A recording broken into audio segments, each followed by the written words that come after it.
ఎలా ఉన్నారు? ఏంటండి గుడ్ మార్నింగ్ చెప్తారు, మేము మధ్యాహ్నం ఉన్నాం, సాయంత్రం ఉన్నాం, ఇతర దేశాల్లో ఉన్నాం అంటారా?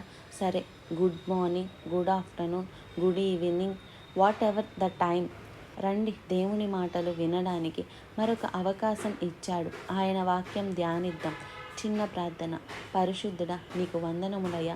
మా జీవితాలలో సఫలత చూడటానికి, సమృద్ధి చూడడానికి, ఆశించిన కార్యాలు సాధించడానికి నీ కృప, నీ సహాయం, నీ తోడు, నీ ఆజ్ఞ, నీ చిత్తం మాకు అవసరమని గ్రహించినట్లుగా నీ మాట నువ్వు మాట్లాడమని క్రీస్తు నామంలో అడుగుచున్నాము తండ్రి. ఆమెన్. బైబిల్ చదువుతున్నారా అండి? రోజు బైబిల్ చదవండి. రోజు మీకు ఇష్టమైన 1-2 అధ్యాయాలు చదువుకుంటూ కూర్చోవడం కాదు. కీర్తన 91 చదువుకుంటామండి.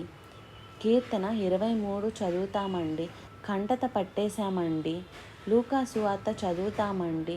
అంటకుండా బైబిల్ని ఆదికాండం నుండి ప్రకటన గ్రంథం వరకు క్రమంగా చదవండి. బైబిల్ని మొదటి చివరి వరకు చదివి ముగించగలుగుతారు.